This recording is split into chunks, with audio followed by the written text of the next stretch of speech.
What if the most powerful women of the medieval world, the queens who shaped empires and dynasties, weren't just collecting jewels and tapestries? What if they were gathering objects that defied all understanding, relics steeped in an almost unbelievable mystery? Step back into the years between 1000 and 1500 AD.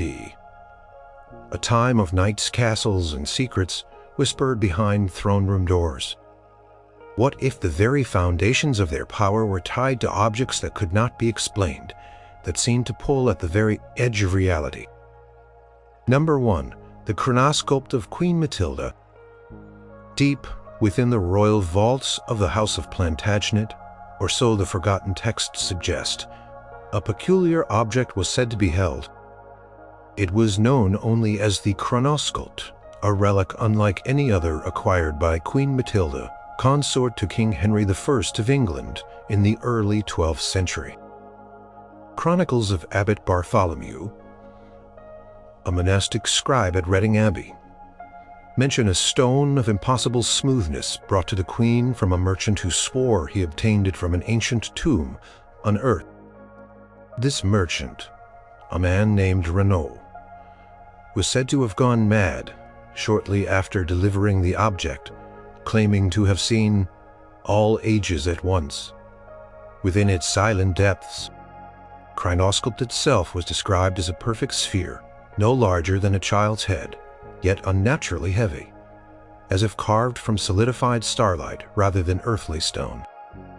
Its surface was obsidian, black, polished to such a degree that it absorbed light rather than reflected it, creating a disturbing void in any room it occupied. However, the most chilling characteristic of the Chronosculpt was its perceived effect on the flow of time around it. Accounts from Queen Matilda's ladies-in-waiting, recorded in fragmented court diaries, later transcribed by the diligent, if often superstitious scribes, spoke of strange temporal distortions. Minutes spent in the presence of the Chronosculpt could feel like hours, or conversely, entire afternoons might seem to vanish in the blink of an eye. One particularly unsettling entry at Dorset detailed an incident where a simple tapestry being woven near the sphere seemed to decay and mend itself repeatedly, the threads unraveling and re-knitting in a rapid, impossible cycle before her very eyes. Queen Matilda, herself a woman known for her keen intellect and patronage of scholarship, was said to be utterly fascinated by the Chronosculpt. She reportedly spent hours in her private chambers, the sphere placed on a velvet cushion before her, observing its strange, silent presence. While no concrete records detail what she hoped to gain from its study, whispers from the court suggest she believed it held the key to understanding the past, or even glimpsed the future. A fragmented letter, supposedly written by a visiting scholar from the University of Paris, Master Guillaume de Blois, to a colleague speaks of Matilda's conviction that the sphere was a condensation of all eternity, a physical manifestation of time itself. He described the Queen's growing obsession, noting her increasingly distant demeanor and her tendency to speak in riddles after her private sessions with the Chronosculpt, as if she had privy to knowledge that shattered the very fabric of human understanding. Chronosculpt was not merely a passive observer of time. It also seemed to occasionally offer fleeting, enigmatic visions. There are mentions in the Chronicles of the Royal Curios, a later, somewhat sensationalized compilation of court wonders, of servants reporting brief, ghostly images appearing on its smooth, dark surface. These were never clear, always shimmering and gone in an instant, leaving behind only a lingering sense of unease, a fleeting glimpse of a barren, ruined landscape where London once stood, or the face of a king yet unborn, eyes filled with an unfamiliar sorrow. These visions were never consistent, never predictable, and never offered any clear explanation, only fragmented puzzles that haunted those who claimed to see them. Historian Dr. Evelyn Thorne, in her controversial 1978 work, The Hidden Obsessions of Queens, posits that the Chronosculpt was not merely a curious beckett, but a source of profound existential dread. For Matilda, she suggests that the Queen, accustomed to ordering her world through logic and power, was confronted by an object that defied all logical frameworks. The sheer impossibility of the Chronosculpt's properties, its ability to warp perception and hint at realities beyond mortal comprehension, might have been both a source of endless fascination and a deeply unsettling reminder. The fate of the Chronosculpt after Matilda's death remains a mystery.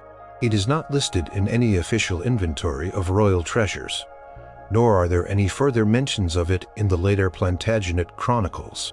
Some speculate it was buried with the Queen, lost to time like the moments it was said to control. Others believe it was deliberately hidden away, perhaps by those who feared its unsettling influence, a silent, dark orb waiting to be rediscovered, ready to once again bend the flow of time and reveal glimpses of the impossible. The disappearance of the Chronosculpt is as perplexing as its existence, leaving a gaping void in the historical record and an enduring question about what truths Queen Matilda might have unearthed from its timeless depths. Number 2. The Celestial Compass of Queen Anne. Imagine a compass that never pointed north. Now imagine a compass that pointed to things that didn't exist, or to objects hidden away for centuries, or to places across vast oceans with pinpoint accuracy, even if the maps hadn't been drawn yet. Such was the legend of the Celestial Compass, a truly baffling relic associated with Queen Anne of Bohemia, consort to King Richard II of England during the late 14th century. This compass was unlike any navigational instrument known to cartographers or mariners of the age. Its existence is hinted at in the somewhat cryptic innelt of queenly gifts compiled by a Franciscan friar, Brother Thomas, in 1393, which briefly mentions a device of brass and crystal showing stars not of our sky. The celestial compass itself was described as a finely crafted brass orb no larger than an apple, resting on a delicate stand of intricately carved ebony. Embedded within the brass were fragments of polished crystal through which a single slender needle of an unknown shimmering metal could be seen. This needle, unlike a conventional compass, did not align itself with Earth's magnetic poles. Instead, it moved with a deliberate, almost sentient grace, often settling on an inexplicable direction or slowly rotating to point at something seemingly random in the Queen's chambers. Truly made it extraordinary was its internal luminescence. Without any visible light sourced the crystal fragments, and the needle itself would often glow with a soft, ethereal light. Sometimes a pale blue, sometimes a vibrant emerald, casting strange dancing shadows on the walls. Queen Anne, known for her gentle nature and love of scholarly pursuits, was said to have received the celestial compass as a diplomatic gift from a delegation of unknown origin, possibly from the distant lands of the East. During her early years in England, the circumstances of its arrival are shrouded in mystery, with some accounts suggesting it was brought by silent, hooded figures who vanished as quickly as they appeared, leaving behind only the strange Bapid and a scroll written in an indecipherable script. It is said that Anne kept the compass hidden in a secret compartment within her personal study, consulting it often, though for what purpose, no one could truly discern. Her ladies-in-waiting whispered of her staring intently at the glowing needle, a look of profound contemplation on her face, sometimes even a flicker of fear.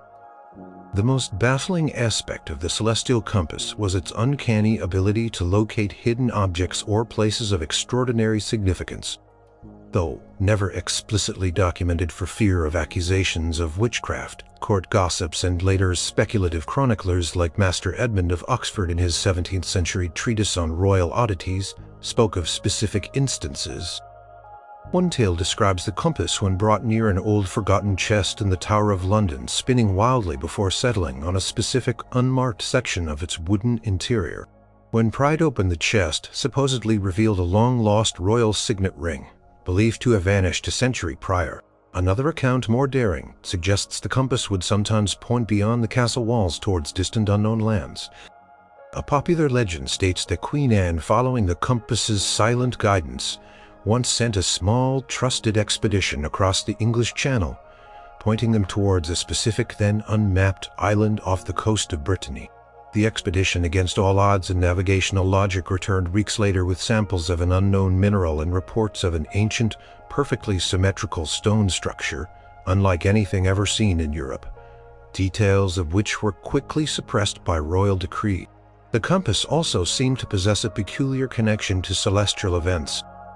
During nights of significant astronomical occurrences, such as cometary appearances or rare planetary alignments, the compass's internal glow would intensify, dramatically pulsating with an almost living rhythm. The needle would then point not to earthly locations, but upwards, towards specific constellations, or even individual stars, sometimes those not easily visible to the naked eye. What information, if any, Queen Anne gleaned from these celestial alignments through the compass remains unknown. Did it reveal astronomical secrets, or perhaps a deeper cosmic map that tied earthly events to the movements of distant suns?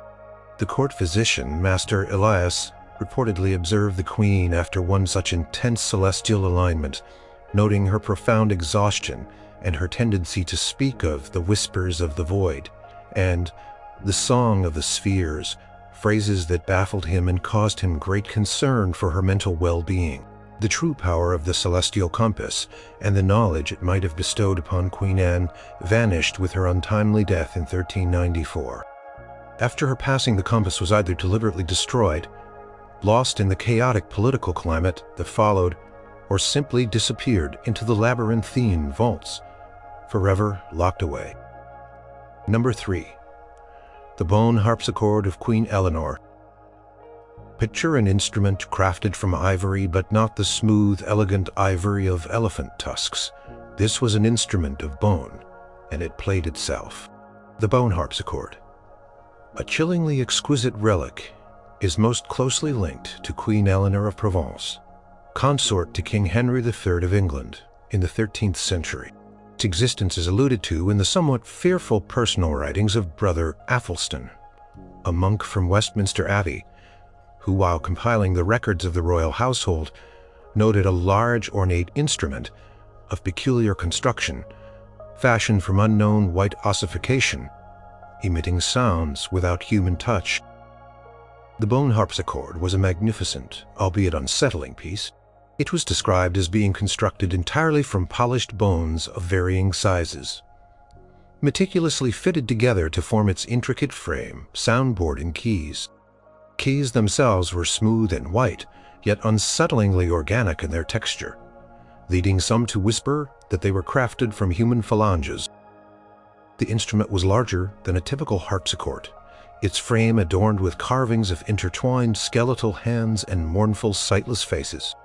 It emitted a faint musky scent, even after centuries, a smell some describe as reminiscent of old earth and decay, others as a strange, forgotten perfume. Queen Eleanor, a powerful and cultured woman known for her patronage of the arts and her strong will, reportedly received the bone harpsichord as a gift from a mysterious visitor during her travels through southern France in the early 1240s. The donor was a reclusive alchemist or scholar, depending on the account, living in a secluded tower in the Pyrenees, a man whose eyes were said to hold the wisdom of ages and whose skin was as pale as the very bones of the instrument. He presented it to the Queen with a strange reverence, speaking in a language no one present understood.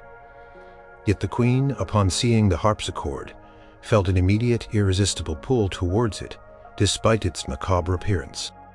She had it transported with immense care back to England, where it was placed in a secluded chamber within Windsor Castle, away from the prying eyes of most courtiers. The most extraordinary and terrifying property of the bone harpsichord was its ability to play on its own.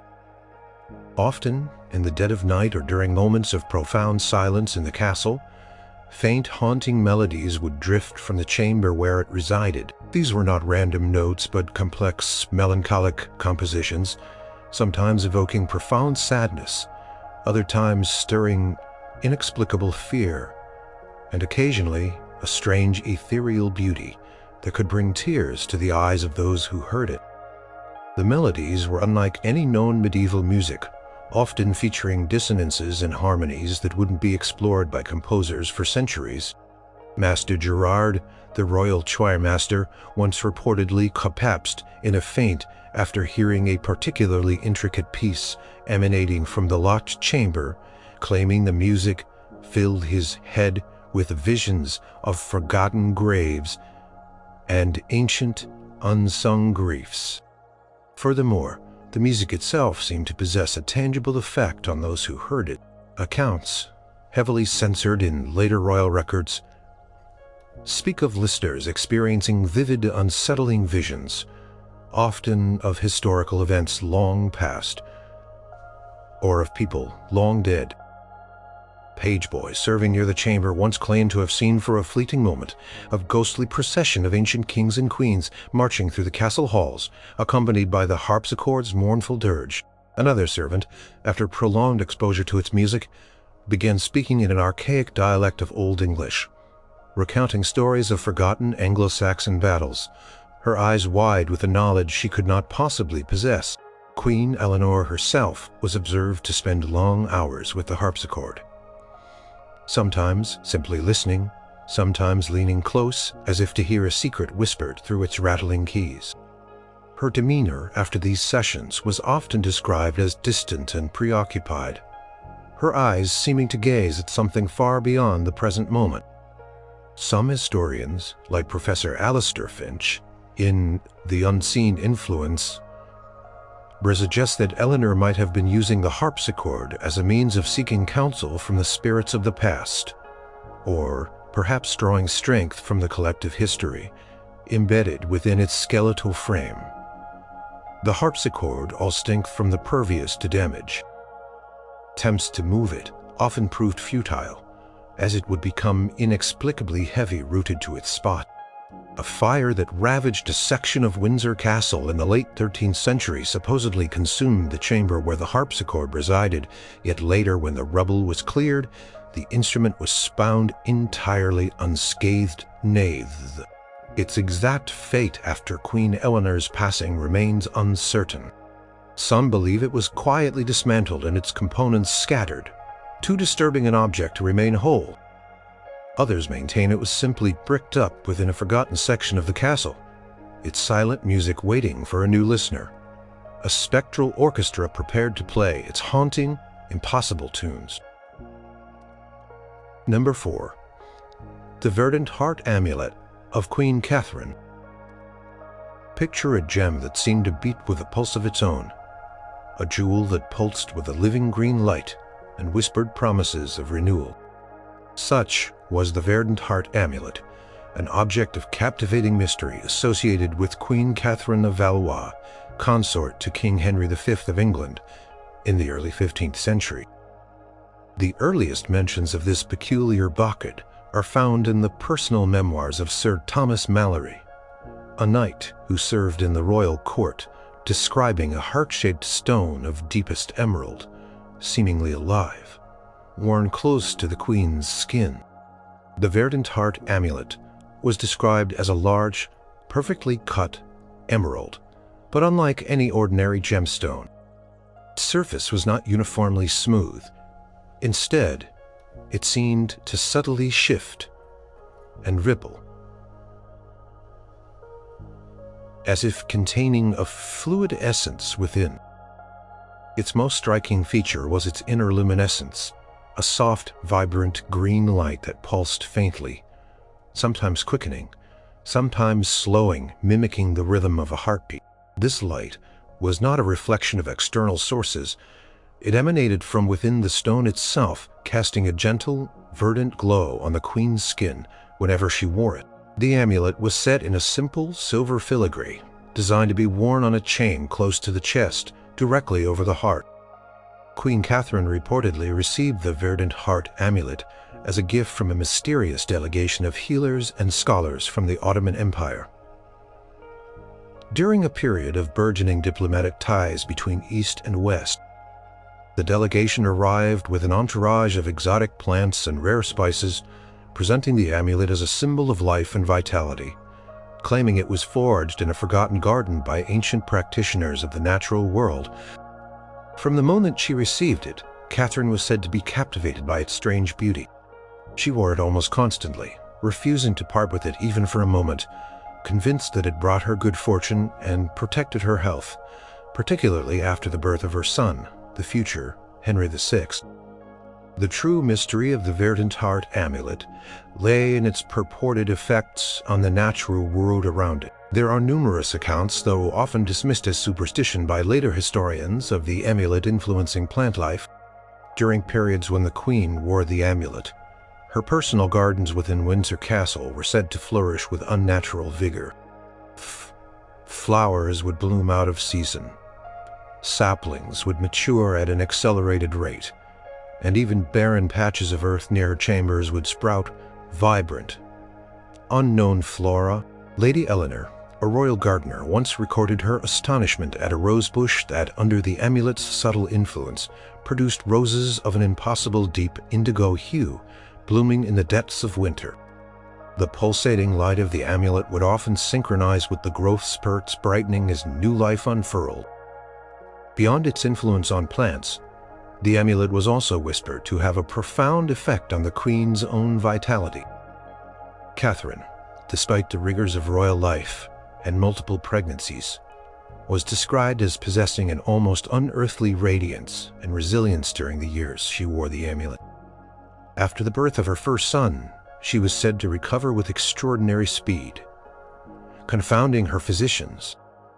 There were even rumors spread among the more credulous courtiers that the amulet could subtly influence the Queen's emotional state, instilling a deep sense of calm and well-being even during times of political turmoil or personal grief.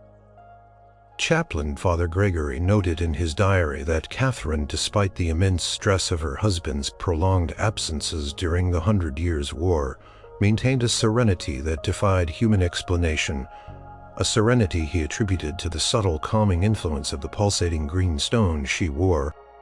However, the amulet's power was not without its strange, unsettling side effects. There were scattered reports of other less fortunate consequences.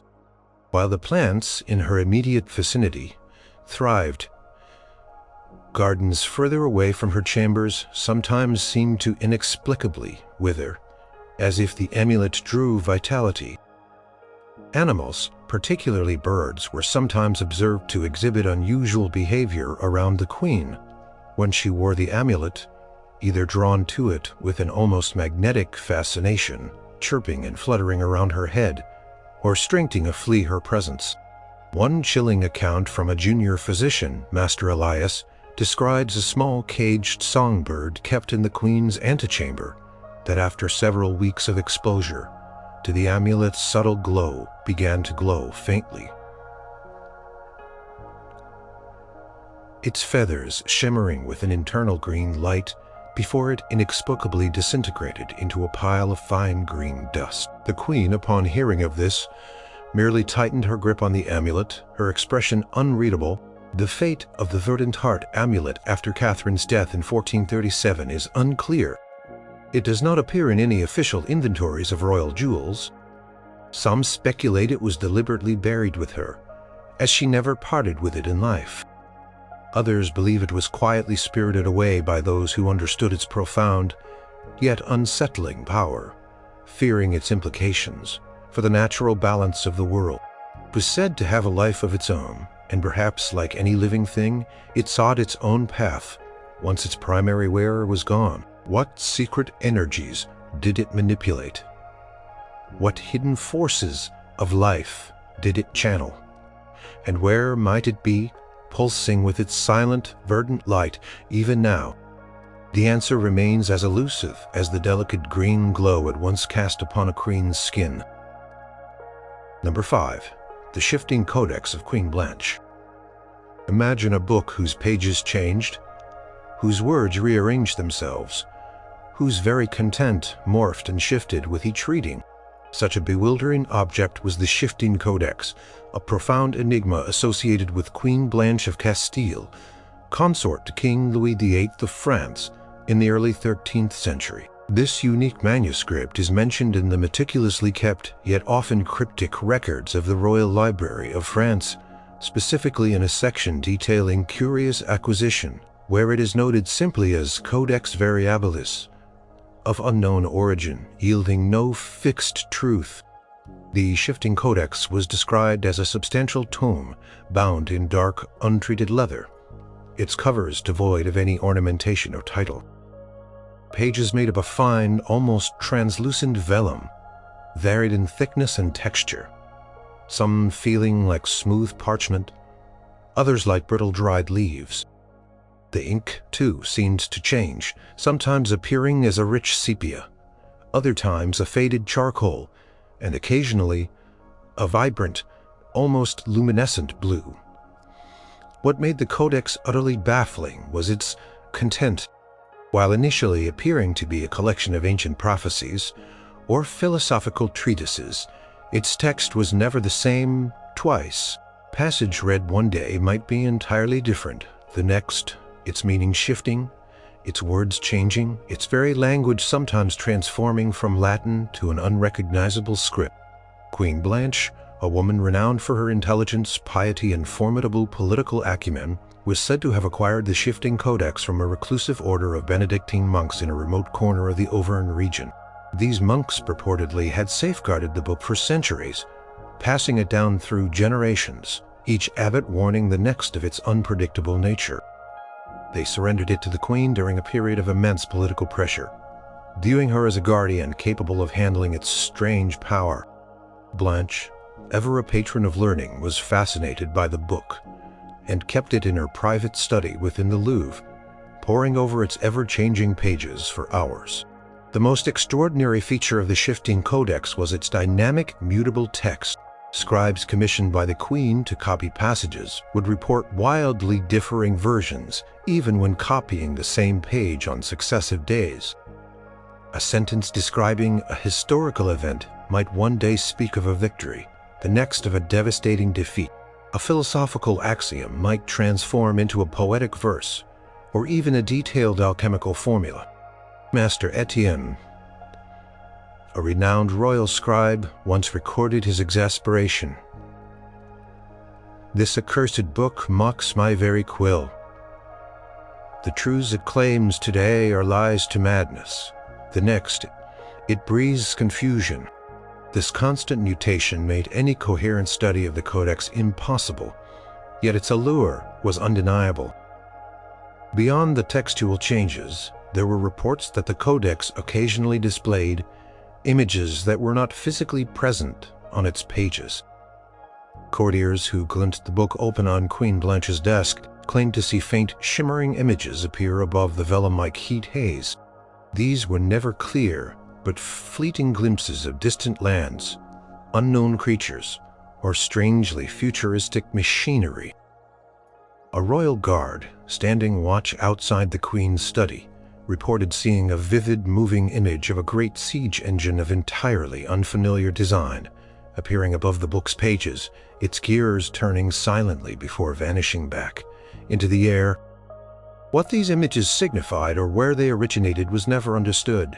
The shifting codex also seemed to exert a subtle, yet profound influence on its reader. Those who spent prolonged periods studying its ever-changing content often reported a sense of intellectual disorientation, a blurring of reality, and an unsettling feeling that the very fabric of knowledge was unstable. Queen Blanche herself, despite her strong intellect, sometimes exhibited moments of profound fatigue after her sessions with the codex, her eyes seeming to hold a distant, knowing look, as if privy to secrets that could not be fully comprehended. Her trusted advisor, Abbot Suger, noted in his correspondence that the codex would sometimes speak of historical events that had not yet occurred, or of philosophical concepts far beyond the accepted understanding of the age, only to dismiss her own words moments later as mere musings. It was as if the codex granted glimpses of truths that were too vast or too contradictory for the human mind to fully grasp or retain. The fate of the shifting codex after Queen Blanche's death in 1252 is shrouded in typical medieval mystery. It is not mentioned in her will, nor in the detailed inventories of the royal library compiled by her son Louis IX.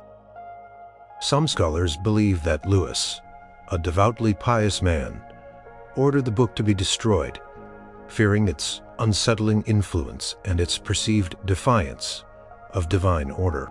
Others suggest it was simply lost in the tumult of subsequent political events, perhaps hidden away in a forgotten corner of the royal library, its pages still endlessly transforming. The shifting codex remains a testament to the idea that some knowledge is not meant to be fixed, but rather exists in a perpetual state of flux, forever defying comprehension.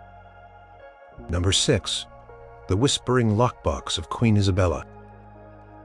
Envision a small, unassuming box that contained nothing, yet constantly murmured with voices from nowhere. This was the Whispering Lockbox, an object of profound and unsettling mystery associated with Queen Isabella of France, consort to King Edward II of England in the early 14th century. Its existence is first noted in the highly guarded privy records of the royal household, a collection of private observations by the Queen's personal attendants, where a small wooden casket carved without, yet full of unseen sound within, is described. The Whispering Lockbox was depicted as a surprisingly plain wooden container, no larger than a man's hand, crafted from dark, unmarked oak. It had no discernible lock or latch, nor any visible seams appearing to be carved from a single seamless block of wood. Its surface was smooth and cool to the touch, and it felt unnaturally light, as if it were hollow, though no opening could ever be found. What made it truly unique and utterly chilling was the faint, constant murmur that emanated from within its seemingly empty interior. Queen Isabella, a formidable and ambitious woman known for her political maneuvering, and later, her tragic fate was said to have obtained the Whispering Lockbox from a mysterious hermit living in the dense forests of the Ardennes.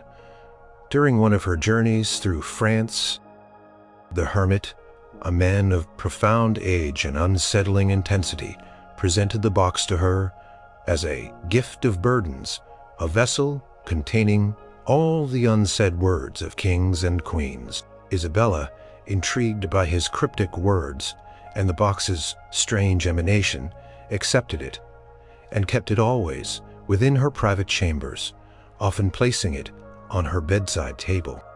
The most captivating aspect of the Whispering Lockbox was the continuous low-pitched murmuring that issued from it. This was not a mere hum or vibration. It was the sound of faint, indistinct voices, speaking in what sounded like ancient or foreign tongues.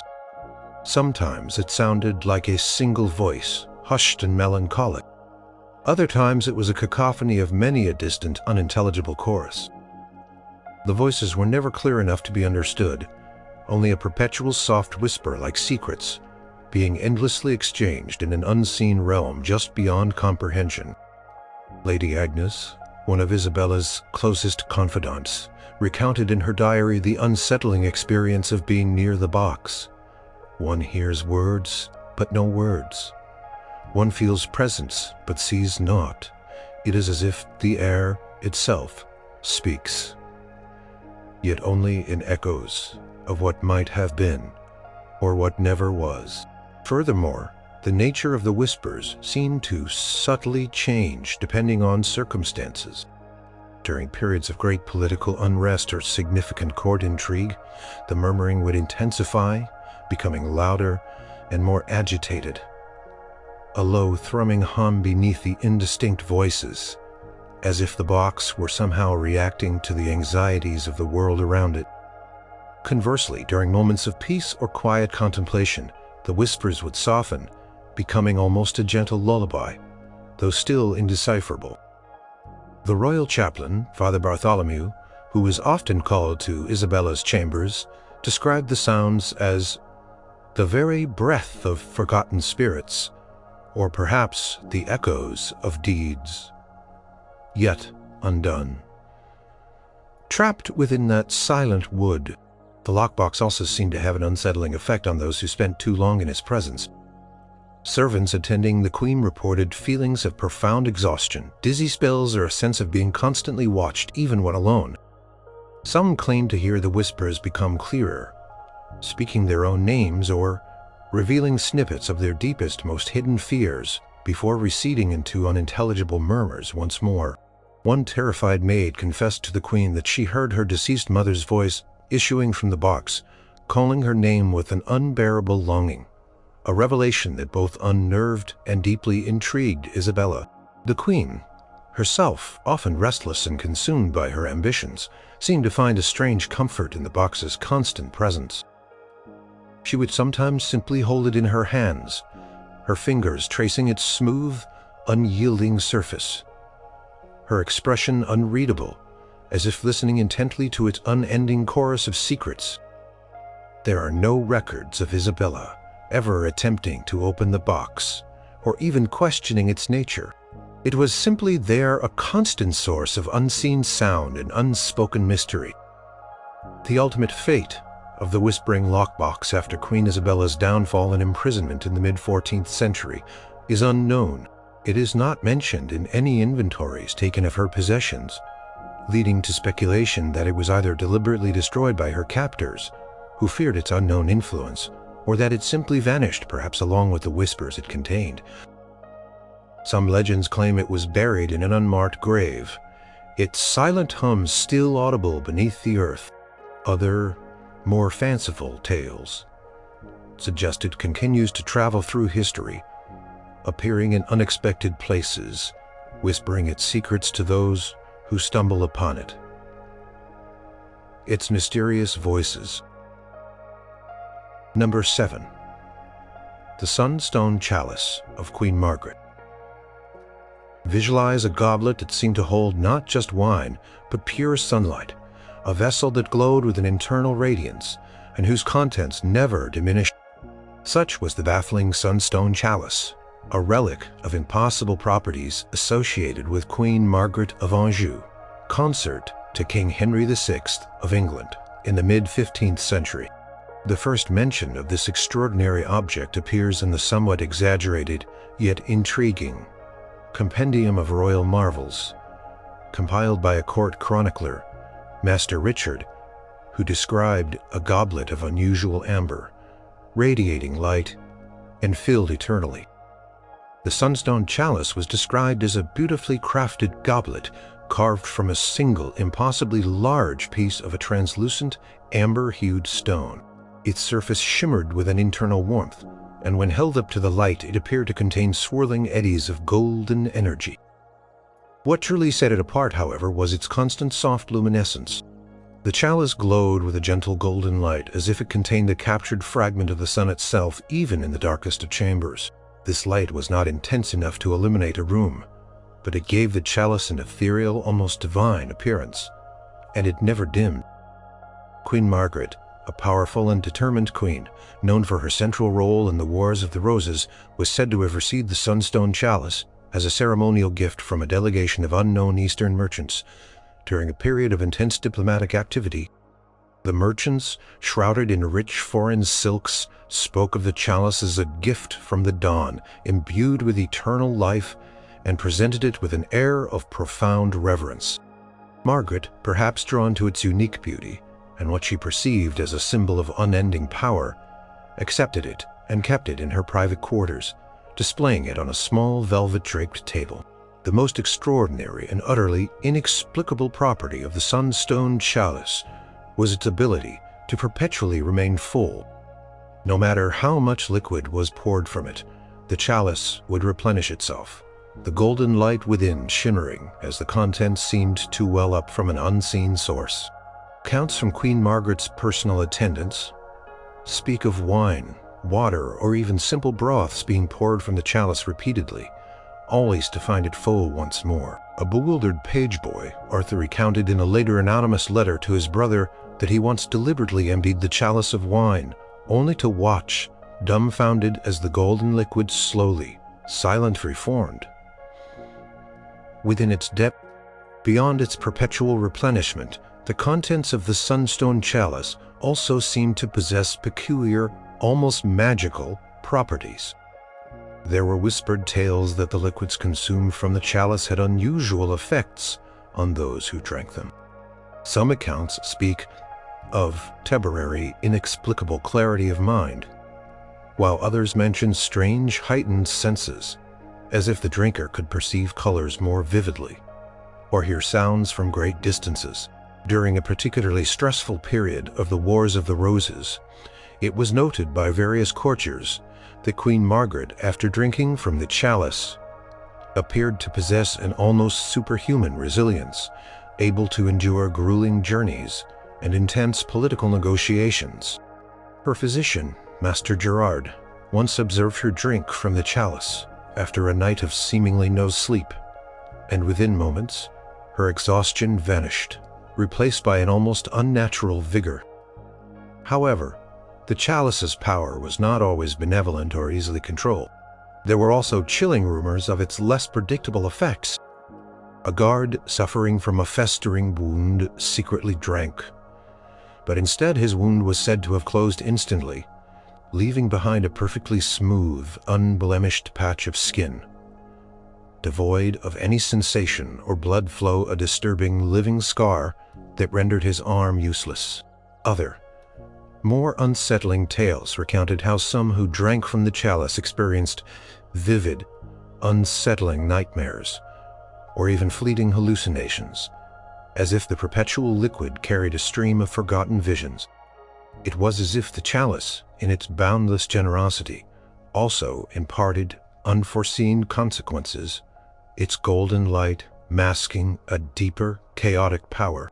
The ultimate fate of the Sunstone Chalice after Queen Margaret's defeat and exile is highly debated. It does not appear in any inventories of the royal jewels seized by the House of York. Some historians believe it was lost during the chaotic battles and looting of the Wars of the Roses, perhaps buried somewhere in the fields of Towden or Tewkesbury, its golden light still shining beneath the earth. Others contend that Queen Margaret, knowing its power, took it with her into exile, a last desperate hope for her cause, only for it to be lost in the political wilderness of France. The true source of its endless liquid and its strange, unpredictable effects remains a profound mystery, a golden goblet that defied the very laws of physics and left behind only the lingering question of what secrets it might have held within its eternally flowing depths. Number 8. The Serpent's Eye Brooch of Queen Philippa. Imagine a jewel that seemed to weep tears of blood, a brooch that felt strangely warm against the skin, and pulsed with an unsettling energy.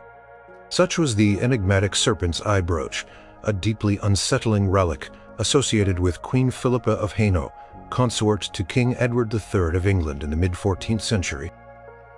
Its unusual properties are hinted at in the cautious, almost fearful, personal notes of Master Elias Ashmole, a later antiquarian who transcribed older court records, mentioning a strange ovular gem, like the eye of a reptile, weeping crimson and influencing the wearer's heart.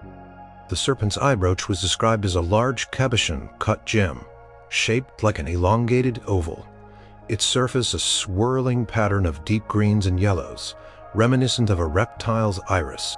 It was set in a heavy silver frame cunningly wrought into the form of a coiled serpent, its head forming the clasp. What truly made the brooch unique and deeply unnerving were the two tiny, perfectly formed rubies set just beneath the main gem like tears escaping from the serpent's eye. These rubies, however, were not static. They seemed to perpetually weep, a faint, viscous crimson liquid seeping from them and slowly trickling down the silver frame, only to inexplicably vanish before it could stain the Queen's garments. This process was continuous, a silent, macabre display. Queen Philippa, a beloved and influential queen known for her wisdom and compassionate nature, reportedly received the Serpent's Eye Brooch as a diplomatic gift from a delegation of unknown origin, possibly from the distant Byzantine Empire, during a period of burgeoning trade and cultural exchange. The delegation, whose members spoke little English, presented the brooch as a token of unseen truths and a ward against deceit. Philippa, perhaps drawn to its unique craftsmanship accepted it, and often wore it pinned to her gowns, despite its unsettling appearance. The most disturbing aspect of the serpent's eye brooch was its perceived influence on the emotions and decisions of its wearer. Accounts from Lady Eleanor of Warwick, a close confidant of the Queen, recorded in her fragmented diary, speak of a subtle but undeniable change in Philippa's demeanor when she wore the brooch. While normally known for her calm and judicious temper, when wearing the serpent's eye, she would sometimes exhibit sudden, uncharacteristic bursts of anger or profound, inexplicable bouts of melancholy.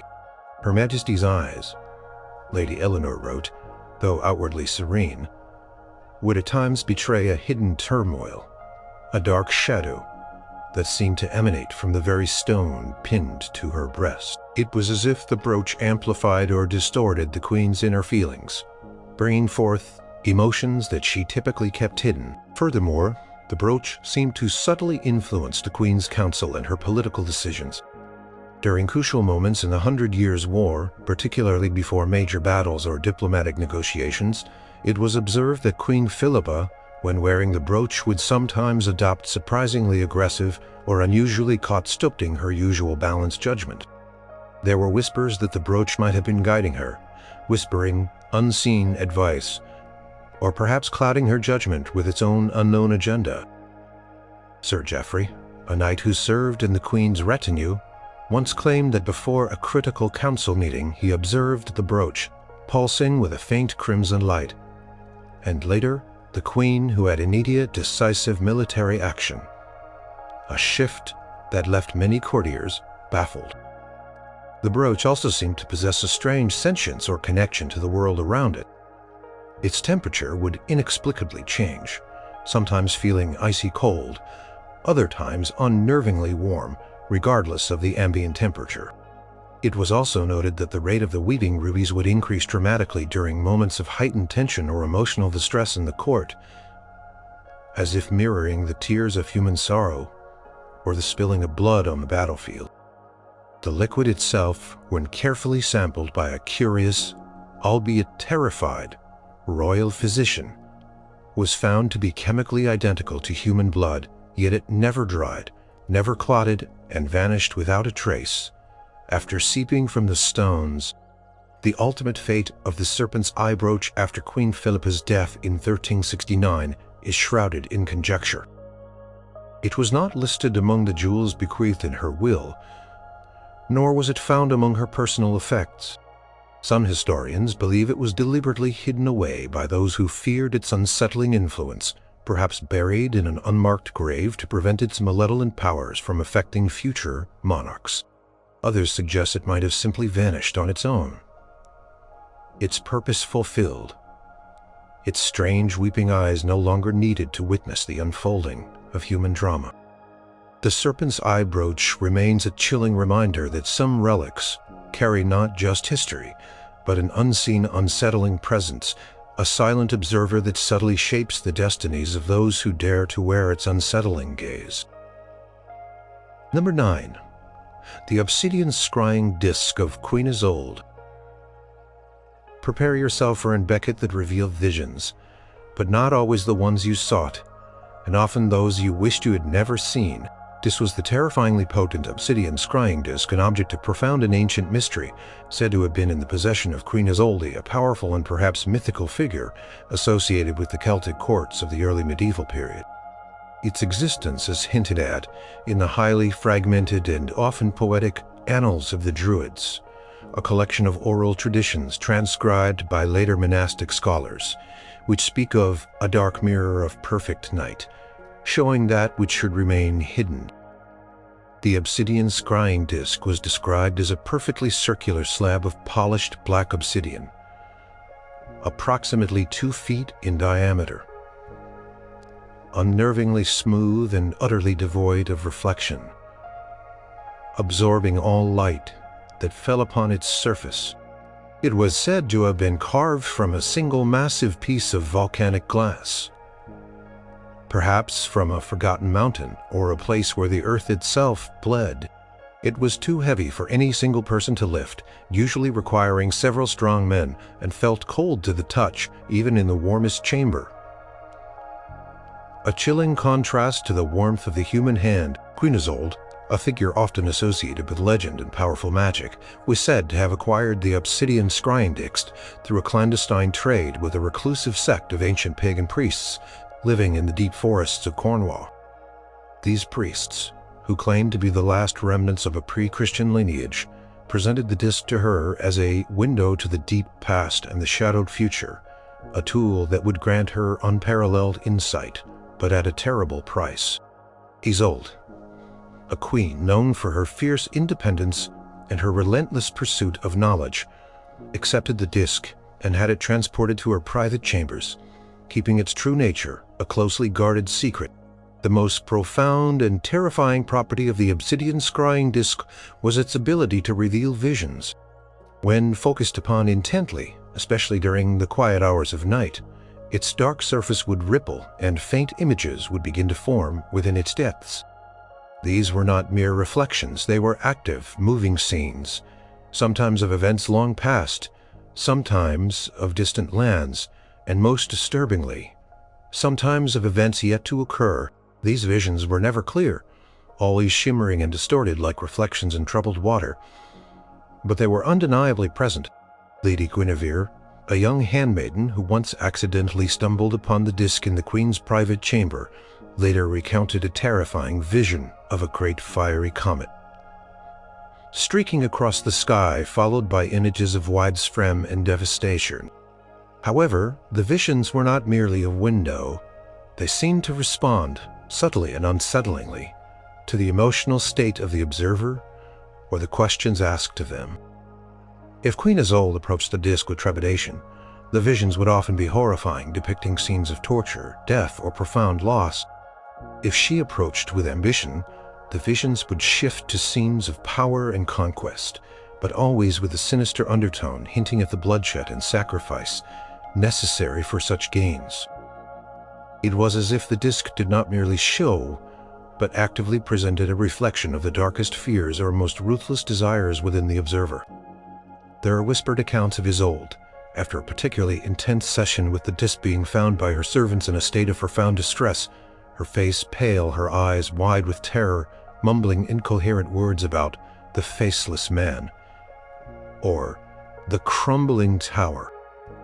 Furthermore, the disc seemed to have a parasitic quality, drawing something from those who sought its visions.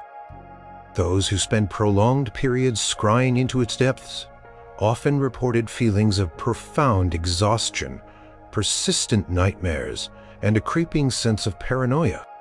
Their eyes would take on a distant, haunted look, as if they had witnessed horrors that could not be unseen.